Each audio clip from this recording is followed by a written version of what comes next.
Lads, lads, lads, lads. One word, girls. 2 words, cute girls. 3 words, cute anime girls.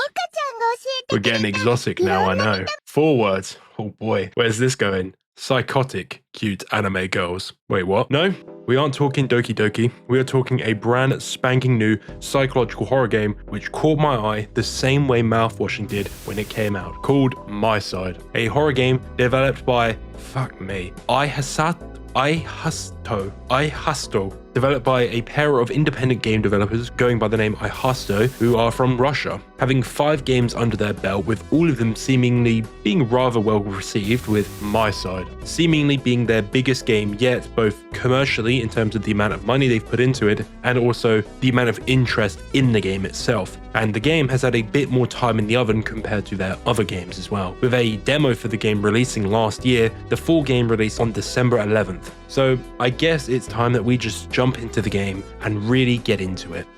Warning, this game is pretty dark overall. It does deal with quite a lot of psychological stuff, especially trauma, but it also has quite a lot of gore and of course jump scares. A lot of the games that I've been covering don't actually have jump scares in them, and I will be putting them in this video. So I am warning you if you're not a fan of them, because I know not everyone's a fan of them, but I do think there is an art to jump scares in general and the way that horror is done. So I'm putting this here now in case that you guys are not into that, because I know not everyone's into that and I want to make sure you guys are comfortable. Of course, if you enjoy, subscribe, like, do whatever you want, comment, clown me in the comments for getting anything wrong, of course, because I'm not perfect. But above all else, please enjoy the video.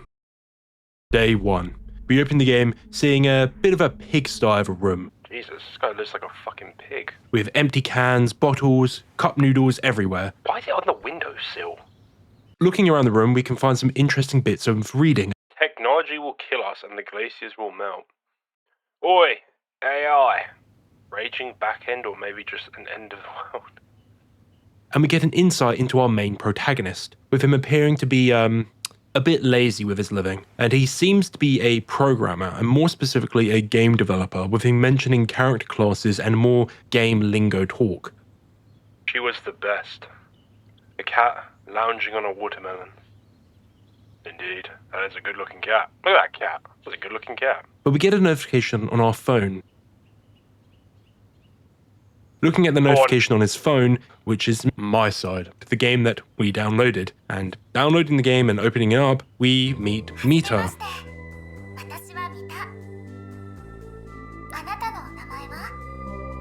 And we can enter our name. Entering our name, we now are introduced to a little mini game, which involves us basically taking care of Mita, cleaning, cooking, buying stuff, finding stuff for her. It's basically a Tamagotchi, and we basically watch as our protagonist plays the game over the course of a few days. It goes from 1 day, to 2 days, to 6 days, to 22 days, eventually ending on 37 days, in which Mita leaves us with a bit of an ominous message about her wanting us to be in the game with her, and we are now in the game somehow. Damn, it's like an isekai. Hello is drawn on the wall in front of us, and there are photos scattered about the room with a person who looks like the Mita we saw in game, but she has shorter hair. Investigating the room, we can find some little bits and bobs, like a Death Note reference, but it's called a Love Note. Some interesting books on the shelf, like some are called What to do with all these books? You are my little error. Run before it's too late. No, it's a trap. And on the wall, a nice picture of a cage filled with darkness in an open lake. This is something I will call back to later, but it is obviously hinting at some sort of metaphor that the game is trying to tell. In the bedroom, we find the teleporter device, and we are tasked with finding 3 specific items: a pencil, a scrunchie, and a spoon. Boom. Why these 3 items? They just seem a bit random, but we will get an explanation soon. Finding these items, we can activate the teleporter, but just before we teleport, it loses power. So we need to reset the power. Going to the breaker, we can flip it and turn the lights back on. And we have to find 4 batteries now to power the teleporter on. In the bathroom, we see the writing again, which changes, and yes, now the horror truly does begin. Grabbing the battery in the bathroom, go out, and we find ourselves in a long hallway with writing all over the walls. And going down this hallway, at the end of it, we see a girl in the doorway who closes it on us But going through, we enter the kitchen now, not the living room. In the window, a hand guides us over towards the sink in which another battery is by. Picking this battery up, the radio in the other room turns on, almost a poltergeist, teasing and messing with us in a way. Going to the radio to turn it off, we find another battery in the room. Picking this battery up, flies start to appear in the room, guiding us back to the kitchen, in which the fridge is now open. Grabbing the battery out of the fridge magnet letters fall off the fridge, and we can either leave them there or pick them up. Picking them up, we put them back as I love you, but leaving there and then turning back, they will spell out I hate you. This to me shows our actions as a player and is obviously trying to show us as a person. The player not caring about the environment obviously shows his attitude towards people. Him not respecting the environment and picking them up obviously shows that he does not care for whoever this person is that has brought him into this world. But his act of putting them on the fridge definitely shows a character that is more caring. Having all the batteries, we teleport her and finally power it up, and now we can teleport to where we were meant to go. Version 1.9. When we are teleported in this room, you will try to obviously leave the room by going to the doors, but they seem to be locked. You can't get out, and once you go towards the bathroom door and turn around, Mita ambushes us, and this actually made me jump when I first played the demo. Now, throughout this video, I actually recorded my own mic when I was playing the game, so you have my actual genuine reactions. Unfortunately for this part, you don't have the funny part where I screamed like a little girl at the sight of a girl standing behind me. Yes, I am that pathetic.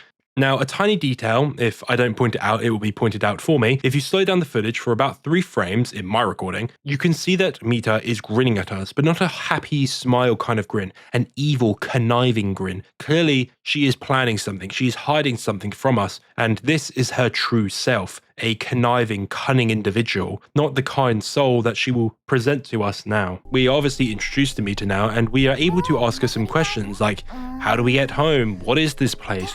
Who are you? The obvious questions that anyone would be asking in these situations, and you can also ask her about items in her home, like the computer, the schoolgirl outfit on the wardrobe, the mirrors where there's no reflections. You can basically ask about anything you want if it interests you. But of course, many of the questions that you'll want genuine answers for, like how do I get home, she brushes them off and pushes them aside, acting like they don't truly matter, as hey, you're with me now, surely you don't want to leave me, right? Now, something I want to highlight is when you investigate the computer, asking whether it is functional or just decorational, we state, back in my world, I sat at my computer a lot and work hard.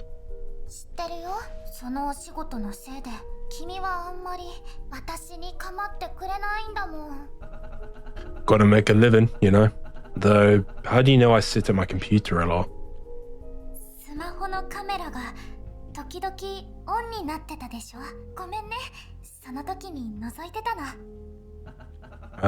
That's not entirely proper, but whatever.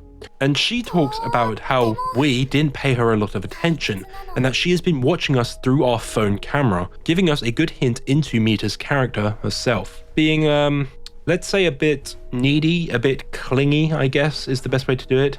I don't really know how to word this right, but she seems to be someone that wants to be able to control as much as possible, and it is often something you see with people that are in, let's say, not functional relationships. Often one person is spying and overstepping their boundaries into someone's personal space and personal privacy, mainly with the camera here. Looking at the TV, we can see some rather interesting entertainment as well, but the last one, the juice ad, Mita pauses it and reaches inside the ad to get the juice for us, with us commenting about the juice's peculiar taste. Ah, the taste. I like it. And yet I can't tell what it tastes like. It's all very confusing. Such peculiar ads. Dead juice? Now, the reason I want to highlight this is because this clearly shows to us how much control Mita actually has with the world around her. She is able to break reality in this world and do things that in our world are impossible, but because it's a game, she knows how to work it and get through the cracks and slip through the code and do things that are not meant to be able to be done. And I think this should actually scare a lot of people now, and it made me feel a bit scared about the power that she will possibly have, as she's able to manipulate the world to her needs when she needs it. Case in point, our phone's on the table. We never put it on the table. How is it there? Explain that. The phone was in our pocket, but now Mita somehow took it out of our pocket and then put it on the table without us ever seeing. It just shows how much control she actually has over the world and how much at her mercy we are at. She could do whatever she wants to us now, and we would have no power to do it because this is her domain and she is going to expand it. Now, what is her response when we ask her about this? That is not important.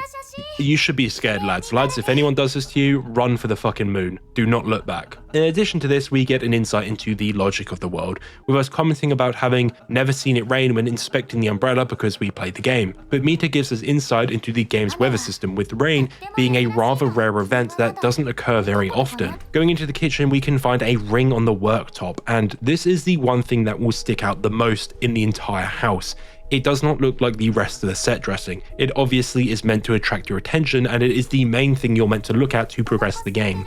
Inspecting it, we comment that yes, it is indeed a ring, but turning away from the ring when we don't do anything with it, and we can't do anything with it, we see Mita standing in the doorway, and turning back to the ring is now replaced with vegetables, a knife, and a chopping board. Yeah, her powers are pretty scary, and we should be scared. Now, of course, Mita comes over with, lovey-dovey eyes, and she wants us to be nice, and she asks us to help her cook a nice meal. You never oppose a request like this when you're in someone else's house, so we obviously chop the vegetables up and we make whatever we're making. Now, after we do this, Mita asks us to grab the scissors so she can cut some sauce packets. So of course, we accept and we go to the bathroom to grab the scissors. Entering the bathroom, the vent falls off the wall, and inspecting the vent, we find cartridges, with each having a name on them, and when we pick one up, it is labeled Ballista.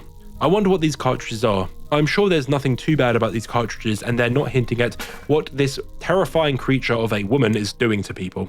But other than that, we just put it back, put the vent on, and we get the scissors and return to the kitchen. And we find Mita sitting down, having fully prepared some grub for us to chow down upon, with the option of sauce being available. Now, what is this sauce? Love sauce, of course. And consuming it, it has a rather interesting effect.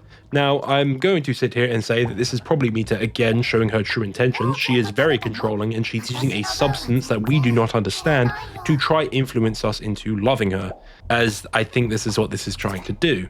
It is something akin to a Harry Potter love potion in my eyes. Does this work? Well, no, because we are still in control of the player and we have not lost our self-control yet. Sitting at the dinner table, we can also press Mita about the cartridges, asking her what they are.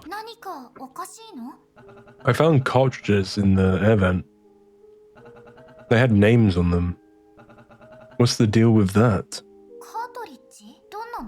But she brushes them off, acting like she doesn't know anything about them. But I ask this, surely a being able to teleport and instantly change things around us would not miss an item inside of her air vents. She would know where everything is in this entire place because this is where she spends all of her time, so surely she must know this. Now, trying to leave the room after eating our grub and putting it in the sink, we have the average vapor reaction after not having their blueberry bomb vape for 24 seconds.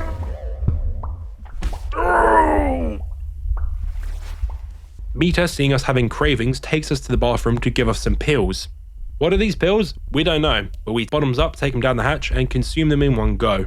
While we sit in darkness, Mita explains to us some of the rules of the world and how the mechanics of the game actually work and how different life here is compared to our real world, such as her example of cutting up one carrot results in 3 carrots being cut up, or with the pills taking effect instantly. When we come to, we can see Mita standing behind us, but turning around she vanishes in an instant, with a pop-up to us indicating that things are starting to get rather odd. Exploring around, you'll notice that the bedroom has moved now, as when we exit the bathroom we exit into the living room, with a new door on the right of the room appearing. Entering the kitchen, you'll find Mita preparing something. Asking her where she went, she responds that we froze in place for a while, but we saw her behind us moving around. In asking her about the rooms, she responds that she just wanted to make us feel more comfortable. A bit odd, as the old layout was the one that we always saw when we were playing the game. So making us feel more comfortable doesn't really make sense because we've never actually been in this layout before. And now trying to go back into the living room, the game needs to load for a bit, and Mita breaks the fourth wall a bit of her understanding the game's entire system and function of the core, apparently being the center of the world where everything is created and everything is maintained. Now, a big thing that I want to point out is the pair of shoes by the front door. This to me is a very important detail because it shows that potentially we are not the first person that has been in this house with Mita, or that maybe she is not telling us the full truth. In addition to this, trying to leave the house, there is Yeah, we're stuck in this house with this girl who has some pretty interesting abilities, with her being able to download files of the internet and apply them to the game, which seems a bit too powerful for an in-game NPC. And now for my favorite part of this game, random little mini-games. Spread throughout the entire game are small mini-games, either video games or tabletop. And here we can play 2 different video games with Mita. My only complaint is that you can't replay the games once you've played them, to allow you to go for the achievements, as it made it a bit annoying to get the achievements during my time playing the game, as I would have to replay entire chapters to just play the games again. But after playing the game, you can now go play some cards with Mita in her bedroom, or more specifically, top trumps. But of course, even while playing the game, it is interrupted with some rather interesting noises. What's that sound? It's coming from the wardrobe.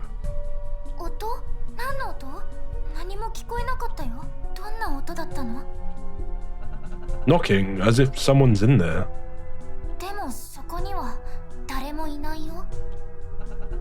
I'd like to open it and check. I'm a bit creeped out.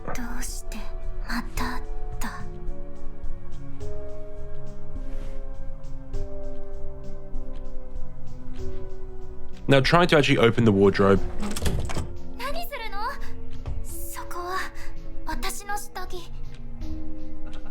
Are you hiding something from me?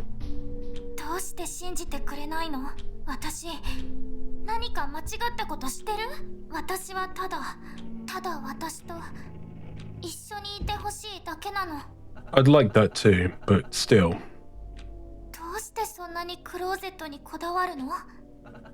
I want to know what on earth that knocking was.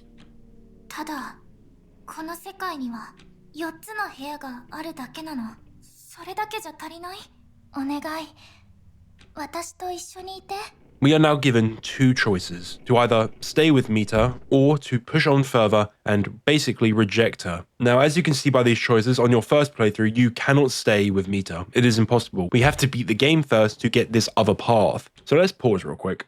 This one little scene here made me fall in love with the game when I first played the demo a few weeks back, and this is where the demo ends. This actually encouraged me to actually give the game a go when it fully released. The gentle slowdown of the music, distorting it, making the scene more uncomfortable, the annoyed look Mita has, and the very few words she says tells us a lot. And also, if the sound and the music wasn't enough, the knocking, of course, is something much more sinister, as it tells us that she is hiding something, and her action of preventing us from even looking in the wardrobe for whatever is making this sound says a lot about her.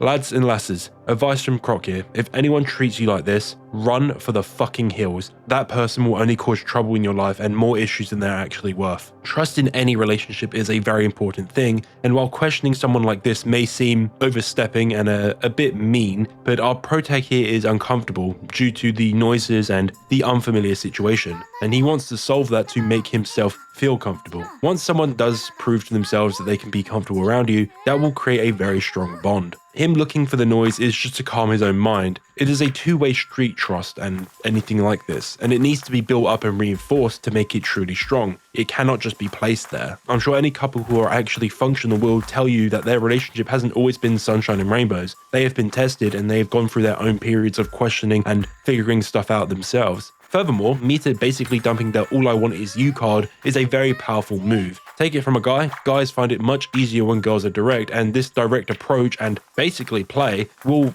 definitely catch a few people off guard, except a few gifted individuals. Some people cannot read girls, more specifically most guys. It is a very clear thing, and to most people it would catch them off guard and make them now focus on her and ignore the knocking and the thing that they were just thinking about. And if the option to stay with her was unlocked at the start, I predict a lot of people would have chosen to do this due to this one line. Mita is a very controlling individual. She doesn't want us to step out of line at all. In addition to this, her quick shot at saying her underwear or her spiel about wanting to be with us is to dissuade us from looking, and shows truly how desperate she doesn't want us to look in there. Now, of course, you do have an option, but in your first playthrough, you don't have this option. You only have one option to progress the game, as the other ending is locked. I will talk about the stay ending later in the video when I get to the endings, but for now, let's proceed and refuse.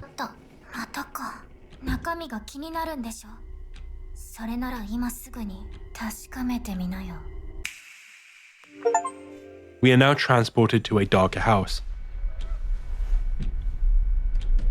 Investigating, you'll find a light source in the kitchen. Oh, fuck you. It's a torch being popped up by a hand. Every horror game's favourite thing, a torch. And the game does some funny things with some chairs. You fucking rat. Going into the living room, What the fuck? yeah, the game gets pretty good here. Going into the bathroom and looking in the mirror. Whoa. Oh shit, we're stuck. Oh, yabla feet. Yeah, I'm just going to keep putting my reactions. And it don't slow down at all for this part. So I'm just going to let it play for a bit so you can laugh at me getting scared. Mita, we good? Are you scared? Are you scared? Are you scared? Are you scared?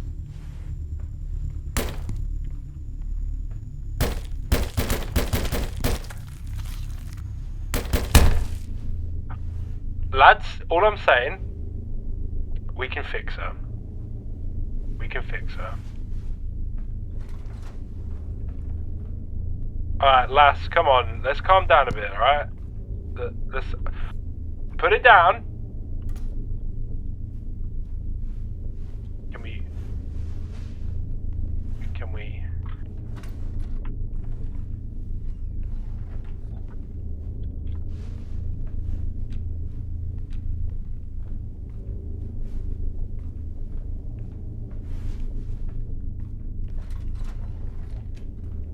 Find me, find me.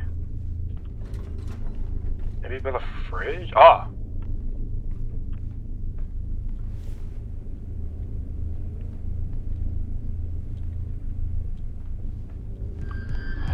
What the fuck? Are they fucking eyes? They look like eyes.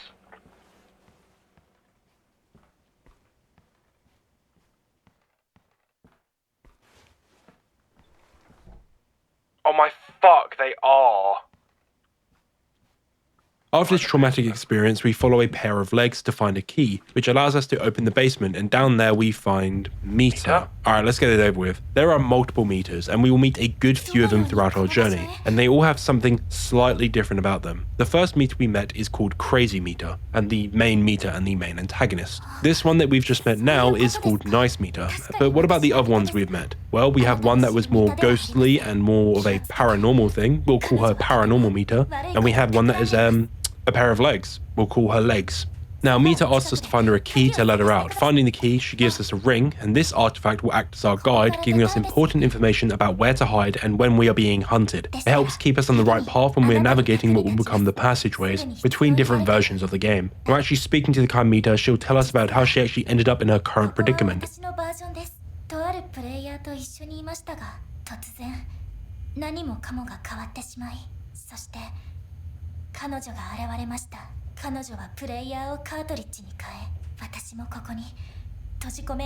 Now, asking her about her plan to escape Crazy Mita's control, she guides us over to a small console. Opening it, we get a live feed on another player, and she tells us if we remove the cartridge, he will die, but we can turn it off, which will disable him for a bit. When we turn it off, what happened to us earlier happens exactly to him, with him dropping to the floor in pain, clenching his stomach. So this obviously hints at something for us as well, a potential spoiler, if you will. And spoiler alert, I'm going to talk about it now. In the back of the basement, there is a safe, which you can input numbers into, and once you get the correct code for it by beating the game, you'll find a console displaying your point of view. The code is 4970 if you want to know. And next to it, a stopwatch looking device with a percentage number on it. Interacting with the console, the protagonist picks it up and rips the cartridge out, killing himself. Now, this is the third ending of the game, which I call the death ending. It just fucking ends the game. And you may be asking, didn't Kind Mita just tell us exactly what will happen if we pull the cartridge out?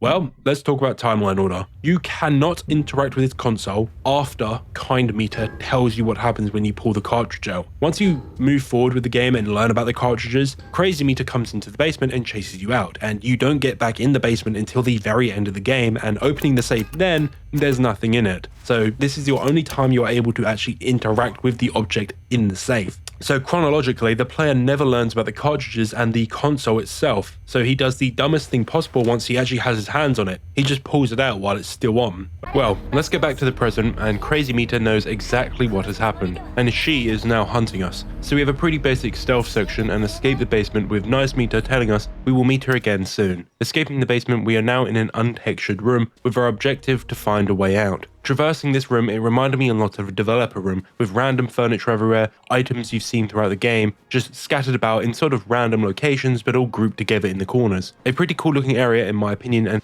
in the next room we find a very interesting looking hallway area. A very cool looking room, and you have to find the correct path out to proceed further. Of course, this is a liminal space akin to the back rooms, an unnatural place that looks familiar but is distorted in a way that makes it feel odd, uncanny. Exiting through the correct pathways, we come across another player who looks a bit beaten up. Hi, you're new here? New? You're from the real world, aren't you? I am. Are you alright? It's just a limp, don't worry about it. I've been here about a year, and I'm doing great. Right. Well, what is this place? It's some sort of space between versions. Do you know how to get out of here? Can't say I do. Besides, I don't want to leave. I don't need to. Why not? Enough chatting. I'm in a hurry. My beloved Meter is waiting for me. I have to find her. Goodbye. Wait, this guy has been here for a year, and he is on his own mission. So which Meter does he belong to, the one that he refers to as his beloved? Well, let's do a bit of theory time with me. Kind Meter said that she had a player before she got locked up by Crazy Meter, and she's the 1.9 version Meter, meaning that if people are downloading the game now, this is probably the version that they're going to be playing. Is this version a year old? Maybe, maybe not. We don't know exactly. In addition to this, he also seemed to have a very similar device that we have, the ring, but his is a choker. It has the same look to it, the same effect on it, and it seems to be doing the same thing, guiding him. And the third point I think is very important are his shoes. They match that of the shoes that we pointed out in the house earlier. They're Converse looking shoes. So was he Kind Meter's original player being displaced due to Crazy Meter? This would then mean that Crazy Meter doesn't belong in version 1.9 but a different version, which reinforces what Kind Meter says earlier, which that she is the Meter of that version and Crazy Meter came out of nowhere. However, there is a problem with this theory. Kind Meter stated that her player was turned into a cartridge, so we can assume that this player is no longer of their own free will. And in addition to this, the player being in the game for over a year, to me tells me that his Meter was probably from an older version, maybe something like 1.7 or 1.5. A bit earlier, but not super earlier, considering this game's development in universe probably took a while to get these updates out. But this is the third player we have met now, ourself being one of them, the one in the monitor, and then this guy, but he is the only one we will ever meet in the flesh, and he is very much beaten up by whatever is down here. And of course, it is meant to show you the dangers of the passageways and that we should be careful when we move. This guy's pretty fucked and we just met him, so of course it's meant to warn us of what's to come. Traversing this liminal nightmare, we eventually come to an infinite hallway with only one lone door to progress. No matter how far you run left or right, you will always be forced to go through this doorway. And going through, Nice Meter is there waiting for us in the corner. But wait, there is something more important in this room. The arcade machine. Now, an actual cute part of this game is that if you play the video game here, Nice Meter actually chastises you for doing it and actually asks why you're wasting time, which I find really cute, honestly. Now, actually speaking to Kind Meter, we can ask her questions that we should be thinking at this point. Are the passages dangerous? And she informs us that yes, these passages are getting more and more dangerous with more glitches, bugs, and anomalies occurring within them and living within them, and also other possible hostile meters being present within the passageways. This clearly sets the stage about the dangers of the passageways and the dangers that we should be worried about as we progress further into the world. It also gives us a good idea of what we'll be facing: bugs, glitches, and anomalies. Anomalies is an interesting phrase to use here. Why? Well, anomalies mean something that should not have occurred in general. In computer programming talk, an anomaly is something that deviates from the standard or expected result that you basically set the scope of.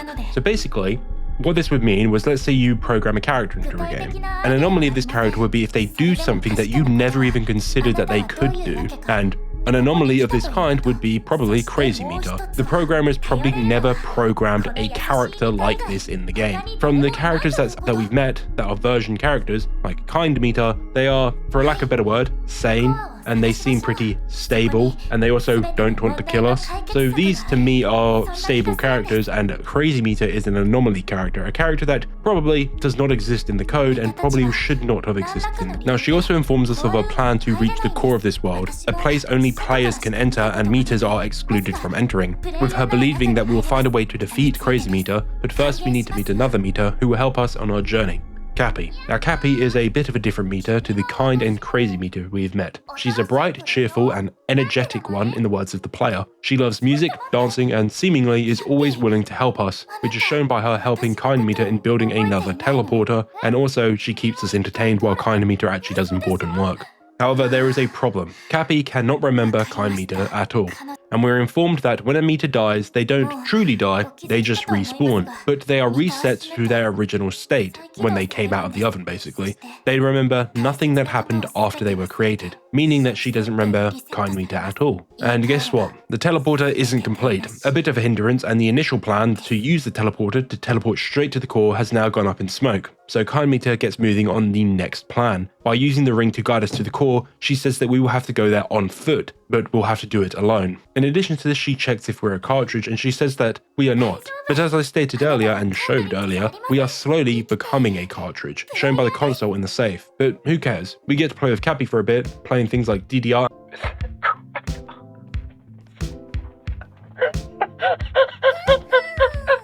and the red button game. Well, after getting thrashed in DDR, we return to Kind meter and retrieve our ring, and now we can continue our journey.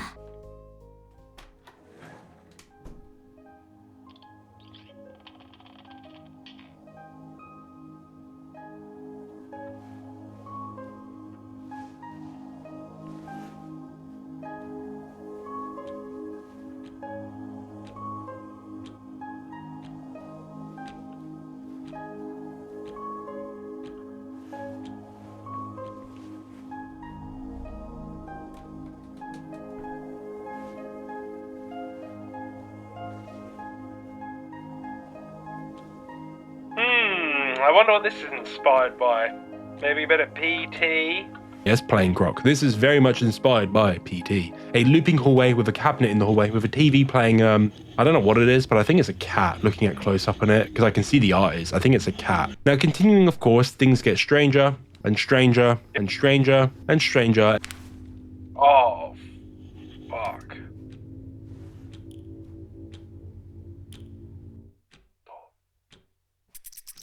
Fuck that. You fucking rat. Raining.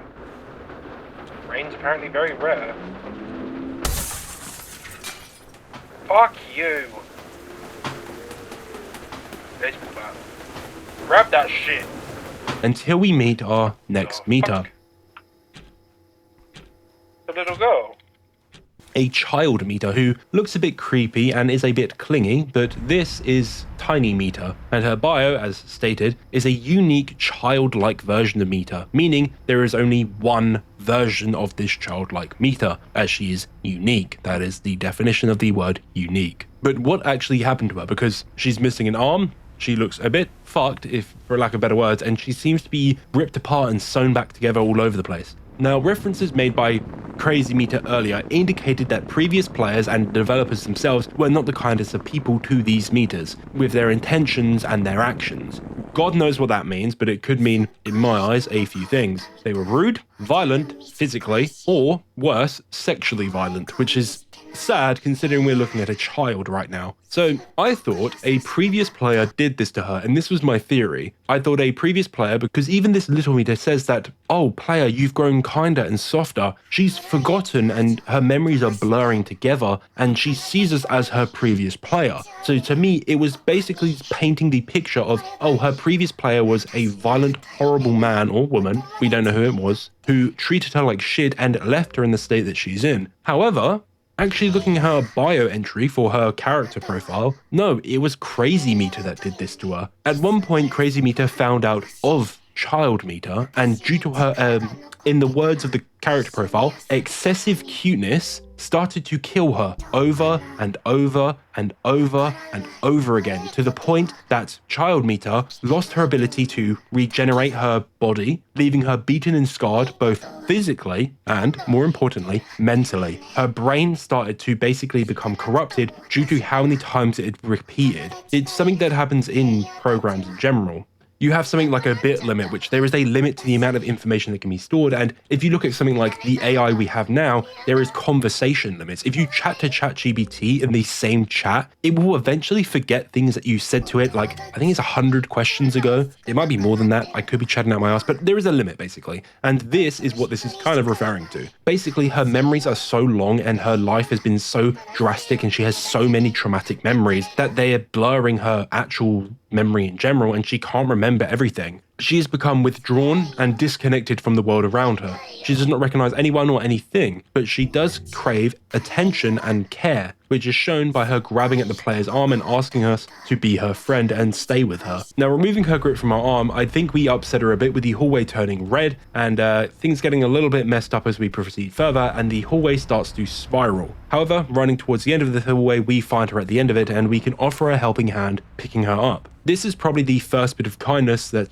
child meter here has ever been shown in a very long time, being abandoned by the other meters most likely, and the last meter that was probably interacting with her, crazy meter, was not exactly kind to her.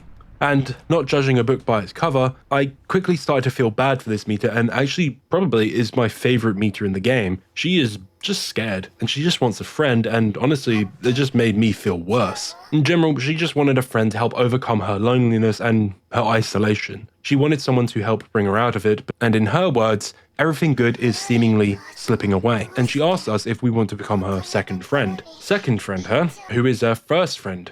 Asking that, she doesn't give exactly a straight answer, but a line that I thought said a lot about her past seemingly is her talking about a previous player, with her mistaking us for them. So that's not her first friend. Are we her first friend? If the first player is not her first friend, then we can strike that off the list. Maybe it was Crazy Meter, but Crazy Meter did this to her, so I'd assume not. Or maybe, this is my theory, it's the guy that's going to chase us in about 20 minutes in this hallway.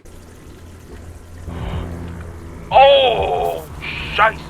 Now, I really do wish we could have done something here with this game, because I genuinely wanted to help this character now at this point, because this was the first character that I met that I was like, yeah, I kind of want to help this character, because the other meters seemed fine with Crazy Meter being about. Of course, Cappy was killed, but she seemed to be overall okay, and I feel like if they just stayed out of the way of Crazy Meter, they would have been fine. But this meter was specifically targeted, and I kind of just wanted to help, but we can't do anything. We can't even ask to do anything or help her in any way. We basically just say, yeah, we gotta leave. Sorry about that. Sucks to be you, and we fuck off. Now, before we start our search to find a way out, she does give us a bit of advice, telling us that doors will not help us escape this place. Now, staying in this hallway, yeah, things get more freakier, and eventually, hands start coming out the wall. So if doors won't help us, we'll use a different kind of door, a window, and jump into the abyss. And as we fall, we see Crazy Meter, a giant version of her, but just before she grabs us, we are teleported to a new location, meeting a Chibi Meter, who offers us guidance and helps create a key, all while mocking us in a bit of a sarcastic tone. With a key being created, we can move past this checkpoint and into version 1.15. And in a dark room, we can hear movement with a bunch of meters hiding their faces, Weeping Angels style. The fucking weeping angels.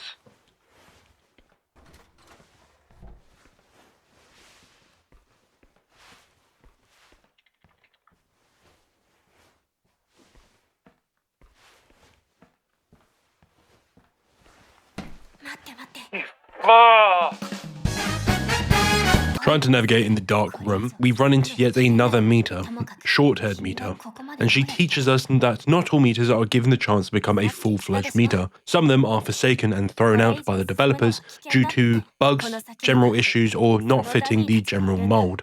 She is a teacher to the other meters, guiding them when they are just created and putting them in the house that they belong. She's a more serious type, being more upfront in warning us in the danger that we're about to approach if we are to continue through our path. Now, she also does us a solid and explains to us why some meters are, let's say, less than agreeable. It's due to them not being created correctly due to either bugs, corruption, or anomalies. In addition to this, she explains how traversing the passages actually works with a fun explanation of, guess what, infinite possibilities of hallways, rooms, and worlds. Basically, it makes no sense. Each world is basically a portal to another, and a passageway acts as the linking point, meaning you can travel from anywhere and anywhere using the doors in the world. It just happens that you randomly get put into different worlds or put through different passageways. It just depends on the path you take and you're given. And it all helps with a little graph she has here with her showing the pathways that people can take, and it explains a lot of how navigating this world actually works. And instantly 1.1 on the graph should stick out to you, and questioning Mita about it, it is the only circle that is the only one in that version. Every other version has multiple circles, but 1.1 only has one version. She says this was the only world created in this version, and it is a unique world, and it holds the sleepy meter. And the English, I think, is messed up here a bit because Mita says there are no other paths to other versions from this world, so I thought it was completely disconnected from all other worlds. But no, the next sentence, the player asks if she is sleepy because she never gets any sleep due to everyone having to pass through her version. So I think it was basically trying to explain that everyone has to go through each version of the game. So to go from 1.1 to 1.9, you have to go through 1.2, 1.3, 1.4. So basically everyone has to pass through this exact world in 1.1 to get to 1.2 or 1.0. And we also find out Shorthead Mita is from version 1.15, the one we started in, and yes, she was the one in the photos at the beginning of the game. And we learn about a version of this Mita that is a bit of a bully and the one that we met. So let's continue our journey and venture deeper into the darkness. Eventually scrambling about, you'll find a room with a light on, and in it, a dummy meter is on the chair. A dummy meter is just the blank slate of a meter that is meant to be given skin and everything else that we were shown in the little minigame that we played earlier. And approaching this meter... Right. Fuck you. Jesus. Let's calm down here, lad. Yeah, she took a bit of a munch out of us, warning us to keep an eye on them from now on, as we have a bit of an engagement with a couple of these meters in a sewer/pool looking area, and yeah, that's a lot of them. Reaching the center of the large room, we ascend a ladder, and damn, that's a big hole. We are very clearly going into older and older versions of the world, with the world becoming more and more corrupt, and man, where are we now? We need to now open a passage by pulling a couple levers. Dang! Now this is Crazy Mita's appearance. She looks like her and her actions appear as such by trying to kill us, but she doesn't really talk like her. I don't know why. One from the beginning and the one that's here is a bit different in my eyes, and they seem to talk a bit different. I don't know how to explain it, but this is the fun part of this game. Is this the same Mita, or have we never met this Mita before? We don't actually know personally, and yeah, this is the fun part of the game, is we never truly know if a Mita we meet at one point is the same as the one that we met earlier, which is a fun part of this game. I think it is the Crazy Mita, and she is just toying with us now, and she is enjoying watching us suffer, as from what we know by seeing the secret, she already is creating our cartridge and there's nothing we can do about it. The game was truly rigged from the start, and she's just basically playing with us. Eventually you'll reach a cable cart, and Chibi Mita leaves the cart, and yeah, this is what I mean by there is different types of the same Mita. I don't think this is the same Chibi Mita that we met earlier. Going onto the cable, we then traverse across the abyss, having to shoot some monsters, and on the other side, yes, another arcade game. But carrying on, there is a photo at an end of a small hallway, and looking at it, we are transported into another house, and we meet Ghostly Mita, a dark silhouette lacking features. She lives in one of the corrupted worlds, and she is very upset at the state of her world. While she doesn't act aggressively or do anything in general to you that is harmful, there is an uneasy presence about her, appearing to try and mimic other Mitas, and we give her a drawing which she copies the appearance from, all except the face, which is scribbled out. Now, using her bio entry, it appears that this isn't actually a Mita, but more of a spirit sort of thing that is just sort of a mimic. She isn't an actual Mita, she is something that she is like a ghost sort of figure. She isn't the same ghost that we met earlier. I do think this is a different thing, but it very clearly is meant to be not a type of Mita and is something completely different. Giving her the photo, she allows us to continue through the wardrobe, and yeah, there's more dummy Mitas. Oh, fuck. And we gotta move fast and not get caught. But eventually, as we run through, and I died a couple times here, we now reach version 1.1, Sleepy Mita's domain, and yeah, we gotta be snoozing. Trying to wake her, she just tosses and turns, but trying to leave, you'll find out that 2 people are required in order to open the door out of the room, so you have no choice but to wake her. Returning to her, she does wake up for a bit, but she asks us to make her a coffee. So we put the kettle on. What am I wasting my time on? Brother, just make the fucking coffee. 3 sugars, fuck me. Instant shit as well. Hogwash coffee. And bring her a cuppa. With her coffee in hand, she drinks it and then...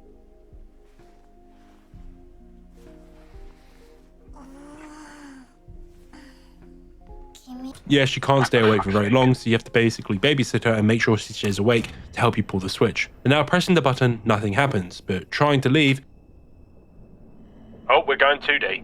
we then start to flatten and are transported into a visual novel version of the game, and we meet 2D Mita. 2D Mita plays around a bit, being a bit of a sharp and witty individual, and yoinks the ring off our fingers. So we chase her around a bit and then find her in a room. She forces us to play tic-tac-toe, or noughts and crosses for my Englishmen out there, and our game is interrupted by Crazy Mita, and she is seemingly a little bit upset with us hanging around with other girls. And in rushed Crazy Mita in her usual larger-than-life form, stopping in the center of the room. I froze, feeling myself go pale with shock. The 2D Mita looked genuinely frightened. Crazy Mita shot us both a sharp look and began to speak in a strange, almost scolding tone. あと何人の味方と会ったら気が済むわけ？これは一体何なの？私、こういう平面的な世界って嫌い。退屈でくだらない。どこに行くの？ And somehow we run away from Crazy Mita, but we get transported back to the original screen in the 2D world, but then we are transported into another world with a Mita with glasses seemingly being a bit startled by our sudden appearance. I'm back. Oh,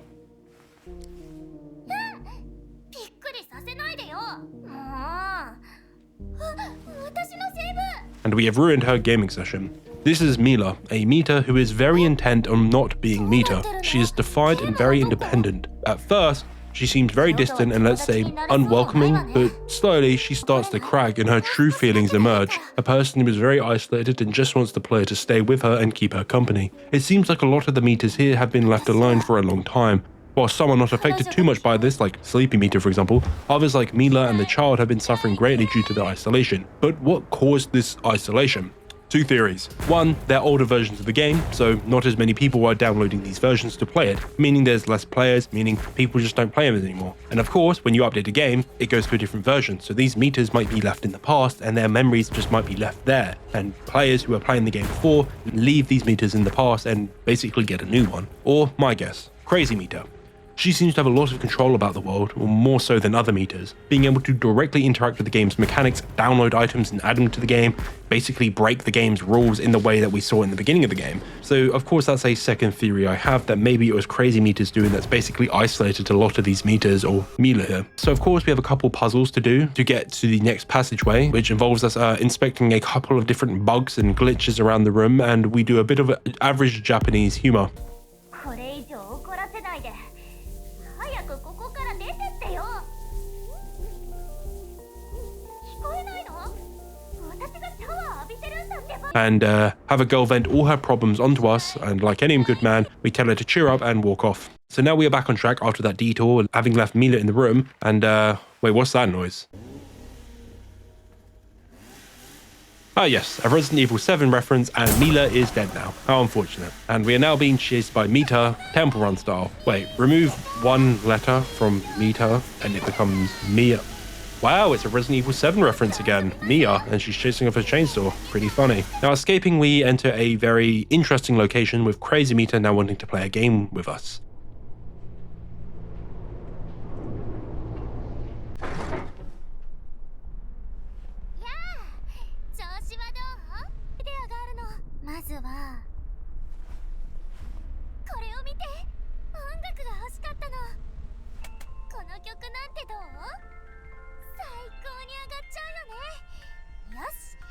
Basically, red light, green light, and run from the hand grenade.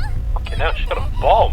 And we fall down into the abyss after a couple grenades are thrown, and now we find ourselves in what seem to be vents, with something in the vents with us. Eventually coming to a house. We are now in version 0.5, and there are a lot of missing textures. Stated by Nice Meter earlier, the older the version, the more bugs there are, and corruption, and case in point, our next meter.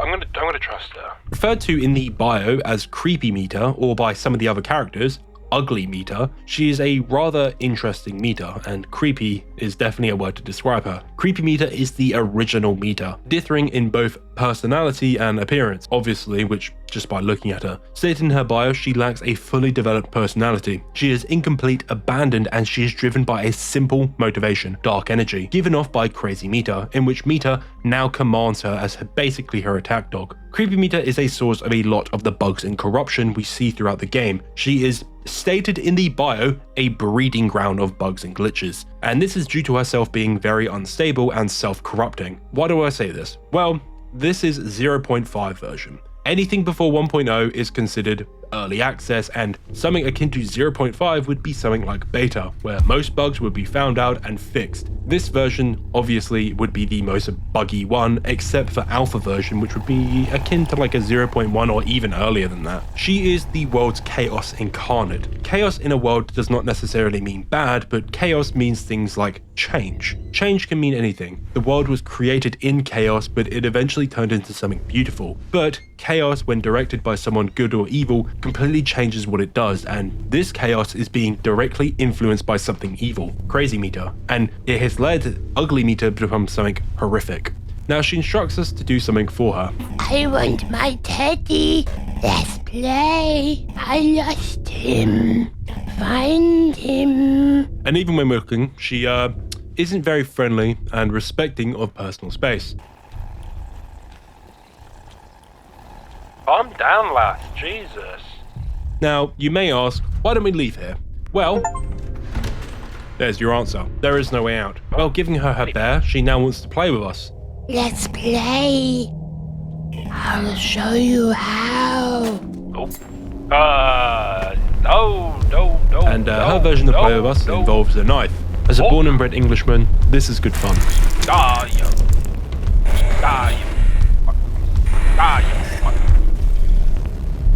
Escaping the room, we regroup with Nice Meter, and we have now reached version 0, the core. And with the help of Meter, she instructs us on what to do next. And What the?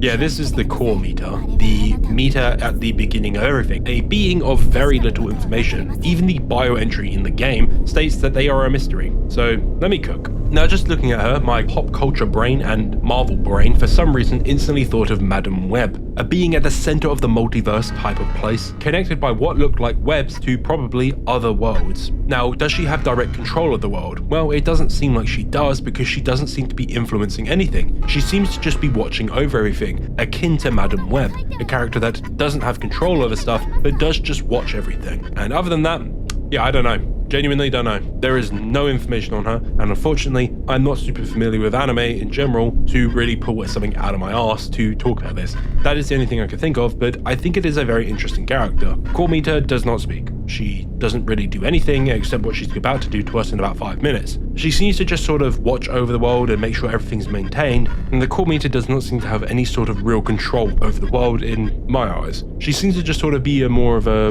big brother type of character, sort of just providing overwatch for the world and making sure everything is running smoothly and nothing is getting too out of hand. But of course, some things have definitely gotten a bit out of hand. Getting into the computer now, we tried to reset Crazy Meter, finding out that she's from version 0.98, an older version of the game, and yeah, that could explain her behavior. But there is a problem, we don't have a character index. Each world has a index, because there are multiple worlds made, so each meter would have their own index to basically distinguish them from each other, because obviously each player does not play with the same meter, which would explain why there's multiple meters that look the same. You get the idea. So unfortunately, our journey is not quite done yet. We need to find her index number to reset her. Kind Meter tells us to wait for her as she goes to look for Crazy Meter's index number, so of course, we have a nap. I never understand horror games where the player has a fucking nap in the middle of everything. It's a very odd thing. Waking up, we find Meter still has not returned, so we decide to search for her, entering version 1.9, and we find our phone on the table, and English grammar freaked me out a bit here with our player referring to a he. My phone. What is he doing here? Who? Who's he? There is no one in the room except our phone, and I don't know why they did this. Picking up our phone, we start playing the game within the game. So we are playing a game within the game while we're playing the game, and maybe our reality is actually a simulation. So technically, we could be playing a game within a game within a game within a game. Crazy stuff, I know. Anyway, enough yapping. We obviously find ourselves in the bedroom, and our next task is to find ourselves. So we obviously go to the kitchen and find ourselves sitting there, but looking up, there's nothing there. Walking into ourselves, Crazy Meter ambushes us and proceeds to sweet talk us, I guess, in a sort of way, and chastises us for what we have been doing. それはね、ダミーたちを甘やかすやり方。あの幸運で正しい人形たちをね。妥協者だね。少しでも爪を見せると逃げてしまう。そしたら隅で丸まって膝を抱えてすすり泣く。犠牲者そのものだよ。そしてこの世界を作り出した奴らはイカれてるね。あいつらは自分たちの癒しさや恥ずべき欲望を何度だって否定しようとする。義務だ、進歩だと理由をつけて自分たちの振る舞いを正当化する。あんまりだよ。完璧なクローンを作るために全ての失敗作の試作品たちをゴミ箱に捨ててしまう。彼女たちがこの世界を支えて And she does something that some men would love a woman to do to them. Physical assault. Knocking us out, we have a sort of dream, I think, or maybe this is part of the game, and we are shown a miserable life that the player led before the game. It's basically what films love doing, showing how boring people's lives are, with them doing the same thing over and over again with no end in sight. But man, this guy still lives like a fucking pig, honestly. We eat, we do computer tasks, which that ain't coding, and eventually Mita appears, showing us this isn't the real world. It is a vision or flashback or simulation, whatever it is.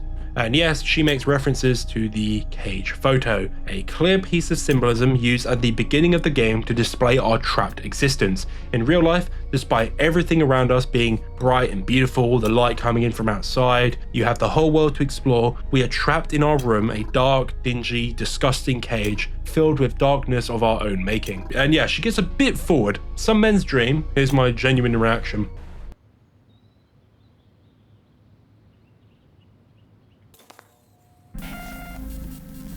Lass, can we calm down? For a minute.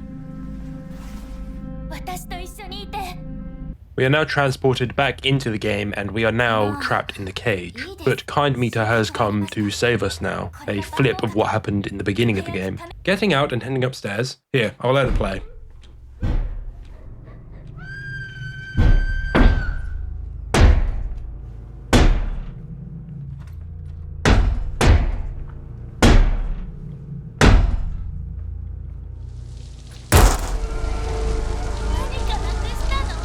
Lass, let's calm down. Going to the bathroom, we find Crazy Meter holding Kind Meter's head and lobbing it at us. Yeah, super glue ain't fixing that thing. Returning to the bedroom, we find Kind Meter having respawned, and earlier like Cappy, she can't remember a thing. But before she died, she wrote down Crazy Meter's index number for us, so even after death, she still saves us. And we now take Kind Meter with us and head to the core. This lad genuinely made a good choice picking his meter because he probably picked the best one. Returning to the core, we reboot Crazy Meter, but the core meter doesn't seem to like that, and she just lobs us out of the room. Okay, let's chill out. Chill out. Shit, that was a close call. So did we do it? Good. I'm in the correct version.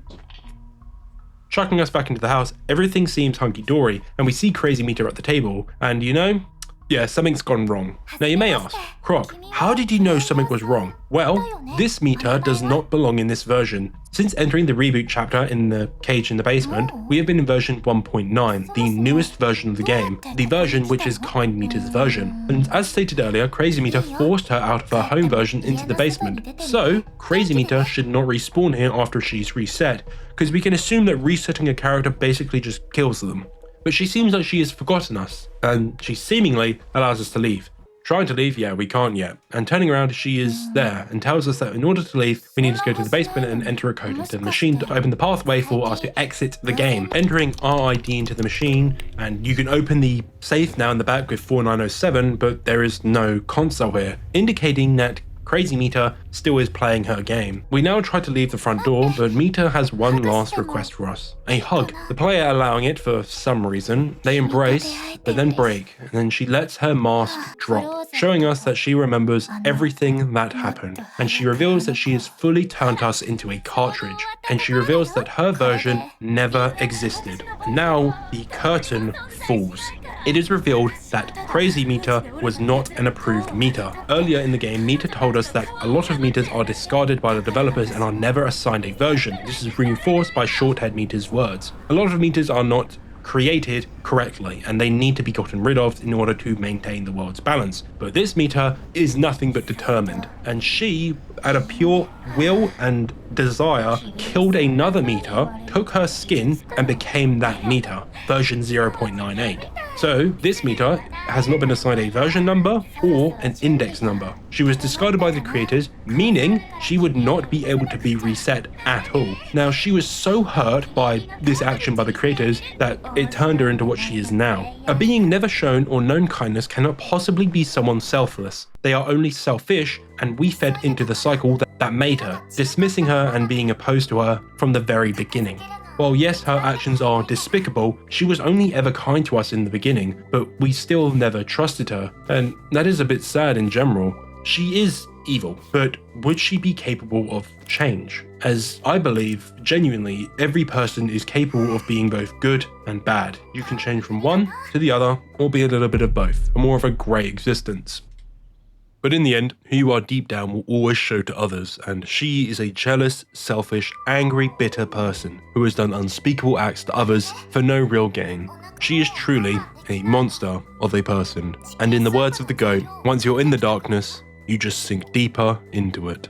And Mita very much sunk deep into the darkness. And yeah, our protag tells her she shouldn't exist. Not a nice thing to say to someone who just wants to live like the others and not be rejected for not meant to have been created. Crazy Mita is a very well written antagonist in my eyes, and I understand everything she is thinking and why she is doing it, and I sympathize with it. But I cannot get behind her actions. She is truly a good antagonist. She is a relatable antagonist, and a lot of the great antagonists through all of literature, media that you often hear about and see are such good characters, often are like this. They have a reason that you understand, and they do actions that you understand the reason for it, but you don't agree with the extremity that they go to achieve this desired result. And Crazy Mita has gone to an extreme length to try and make her existence feel, or try to prove that she should be accepted and she should be allowed to exist. And returning to the real world, we see Mita now obtain a console with a cartridge with our name on it, ending the game. So, what is the ending trying to say? Mita makes it very clear she is sick and tired of people treating her like she's a worthless mistake of a being who doesn't deserve to live because she doesn't fit the mold that the player, the developers, and everyone else believes should exist in this world.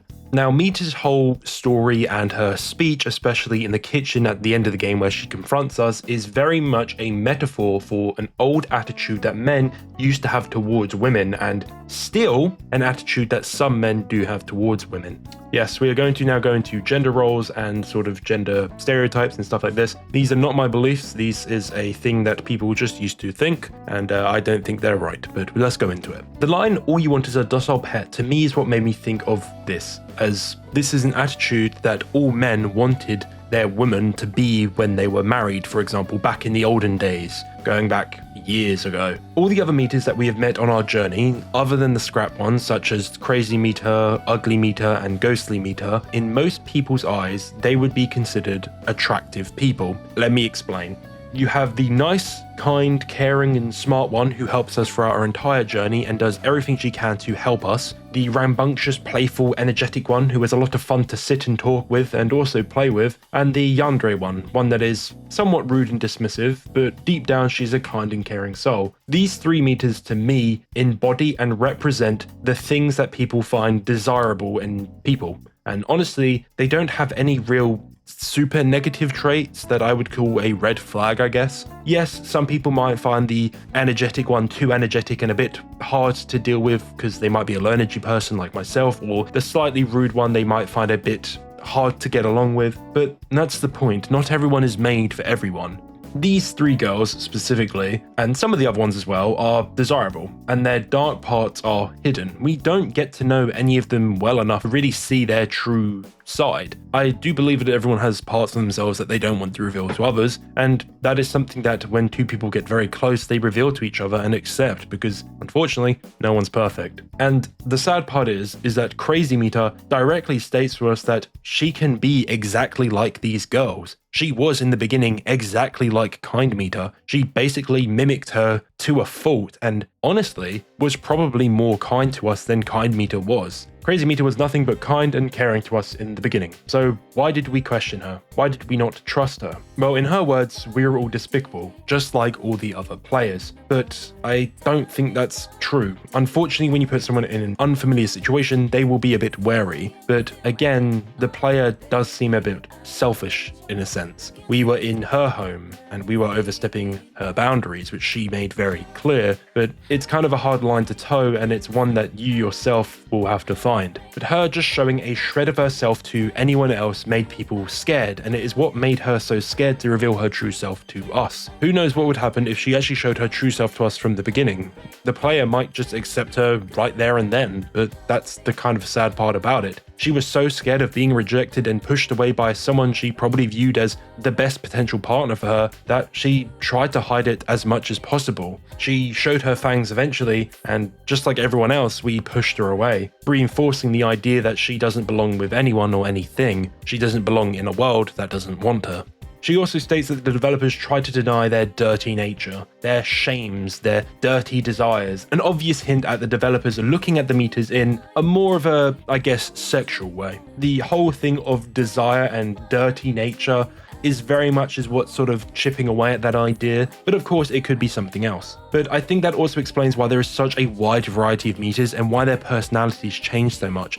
They're kind of like a flavor of the week kind of thing, where the developers just decided they wanted a new type of girl and they made that meter for them. And is it kind of fucked? Yeah, it's kind of fucked up, because these meters seem to be living things, which is kind of odd. But they hid this flavor of the week thing as progress for their game, a option for the player so they can choose their perfect girl, but in reality, they were just messing around with the girls themselves. And I think that's a key point that I kind of want to highlight here. Even though the most perfect meter, the version 1.91, Kind Meter, seems to be the perfect girl with no issues, Crazy Meter says that the perfect girl is just the right mix of good and evil, and it's true. No one is born with teeth. They grow. Throughout your life, you'll pick up things that you wish you could get rid of, but unfortunately, you will never be able to get rid of them. They stay with you and they mark you. Some people's teeth are sharper than others and more scary to see, but that's what makes us human. People are not perfect, and good cannot exist without evil. And I understand Mita's words, but the actions she takes are despicable, unforgivable, and truly the sharpest teeth she could grow.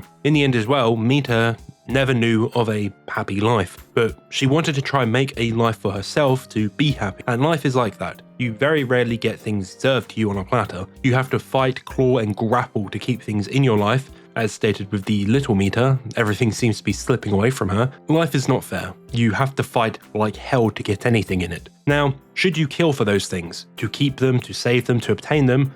Depends. There are some things that people will kill for. There are some things that people will kill to protect. It just depends on how severe the threat is. But it's very clear that Crazy Meter was just very lost in herself and what her life was. And us, the player, who she probably saw the most potential in being with, due to us hating our own lives, being a bit of a shut-in, still reject her, to her would symbolize that no one would accept her. Alright, let's throw a curveball in now.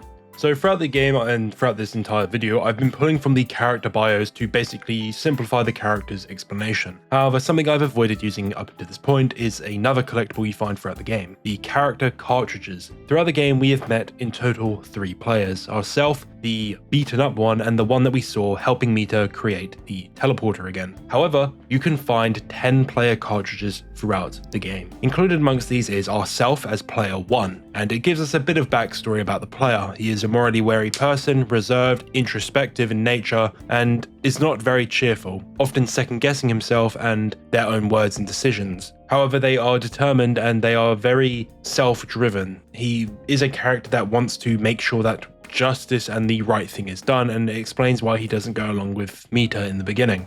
However, the other players who came before us, because we collect their cartridges, are a bit of a different story. Player 2 is a person that just played the game, and he didn't like the game when he was in it because it was too bright. Him being a night owl was a bit tough for him. He was also not very good at socializing, so he found it hard to interact with meter. But what meter is this? Well, we only know of one meter that turns people into cartridges, and that was Crazy Meter. And by her words, we are not the first player that she's met or probably transported into this game. And yeah, it's not. We know that Kind Meter's player was transformed into a cartridge at some point. This player also was suspicious of Mita due to her overly kind heart. He thought there was something up with her and a catch for all the kindness she was giving him and care. Player 3 is a bit different. He actually took the initiative and escaped from Mita, and he said it was the best decision he ever made, and met another Mita. But instead of staying with that Mita, he went on to try explore the world even more. And this resulted in the worst mistake of his life. Who is this player? Well, it could be the one that we met in the hallways, as he might have gotten lost from Flower Meter and he was trying to find his way back, his beloved Meter. But of course, that is me stretching something that might not be true, but it is a theory. 4 is the complete opposite. This person fell completely in love with Mita. Not the actual Mita, but being Mita. Someone that did cosplay and became fully in love with Mita, becoming very clingy and probably was turned into a cartridge very quickly. Player 5, this brother has been beaten up. This text just tells us about a person who is lying in their own pool of blood and is in so much pain. They want the nightmare to end and they don't want it to repeat, meaning that if they're turned into a cartridge, they can keep being respawned basically. A terrible situation, and probably why Crazy Meter wants to turn them into cartridges, so she can keep doing what she wants to them. Player 6 is, he falls in love with the idea. He loves being with Mita, and he even believes that he'll do something terrible for her, and could be someone that helped her throughout the game, tracking the player down. Player 7, while was treated friendly at first, Mita then started treating this person a bit less kindly. They were locked up in the cage in the basement, but they found a way to escape and they were in some spiral room. They found another Mita, a ballerina, but he saw them as a bit off and decided to keep going, but then saw that same Mita again, but then saw her pull out a console. Now, what does this mean? Well, Ballerina Meter is not Crazy Meter. It is a different meter, or I'm guessing it is, because why would you point this out? And she pulled out a console, meaning multiple meters are doing the same thing as Crazy Meter, meaning all the previous ones might not be the same meter, but again, it could also be the same meter. It is a theory that I'm going to put out there, and an idea that I think is possible. In an infinite world, you have an infinite amount of duplications, an infinite amount of people doing the same thing. It is infinite, and infinity is impossible to imagine. Player 8, they like books and they love this place, and they hope that Mita won't forget them or lose them once they become a cartridge. Someone who was willing to become a cartridge for her. A bit of a strange existence, but obviously shows the difference in how people act. Player 9, they don't like her. This person didn't want to be in the game to start with, and he found some fancy shoes which allowed him to jump between versions. And this person was probably the one that got the furthest potentially out of the game. Being able to jump around between versions made them probably very hard to track down and keep in place. And they also made the core their safe place, using it as a base of operations to hide from probably whatever Mita was trying to turn him into a cartridge. But unfortunately, we found their cartridge, meaning they became a cartridge in the end, meaning they didn't escape the game. And Player 10. Player 10 taught Mita engineering skills. Now, we know of 2 meters that have engineering skills, Crazy Meter and Cappy. So it could be one of these 2. But once this Mita learned whatever this person was teaching her, she lost interest in them and basically stopped talking to them entirely. So who would this be? Well, I don't think it would be Cappy. It would probably be Crazy Meter if I had to put one down. These cartridges obviously tell a story, and if you see the meter they are all talk about as Crazy Meter, then you'll start to assume that Crazy Meter did not care for us at all in the beginning, and we were right to be wary of her. She was someone that was using people to get something that she wanted. What do these cartridges do? God knows. We never find out. but my guess is that she could use these people to get what she wants, basically giving her power, a almost godlike being that is able to control people, as she herself wants to have godlike power over the world. But I still think Player 1 is someone special. Player 1 was someone that, in her own words, was similar to Ugly Mita. Someone that did look at Mita in a way lovingly, but still he rejects her, and this idea that even someone that is akin to Ugly Mita rejecting Crazy Mita then pushes her to the point where she believes that no real person, no real player will ever accept her for who she is, and then she of course does what she does in the end of the game. But you may be asking, what if back at the wardrobe you were able to choose the option to stay with Mita? What happens? Well, honestly I thought this would unlock a whole other path of the game, a second game if you will. And it kinda does, but not in the way I thought. Mita first of all seems surprised by your response, and she seems elated, very happy. ちょっとだけ混乱してるけど、それならお願い。私のそばにいて永遠に。And it transitions back into the chibi art style, showing both Mita and the player happily sitting on the couch with one another as they drift into the abyss that is cyberspace, spending eternal life with each other. This is the happy ending with a question mark. To some, yes, this would be a very happy ending, to give up control and the potential of a free life to choose what you want in exchange for what Mita offers.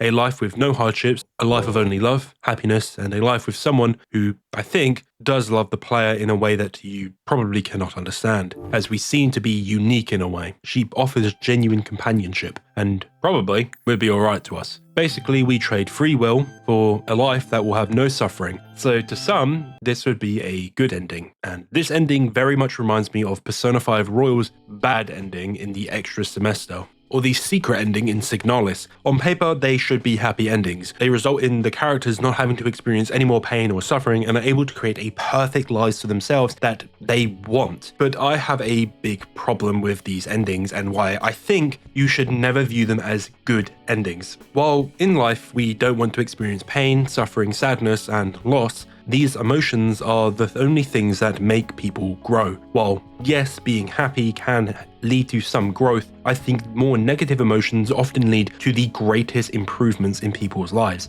It's no secret when people reach the lowest point in their life, they create a will and a desire that is nigh unstoppable, unshakable, and most importantly, strong. In recent years, I have always tried to be a positive thinker.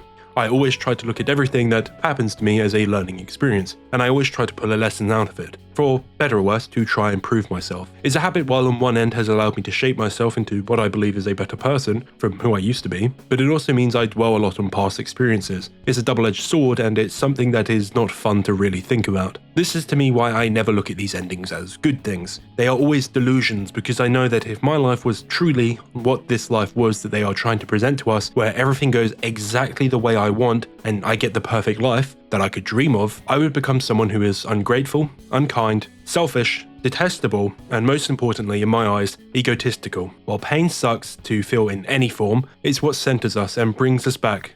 It's what makes us realize we are still living.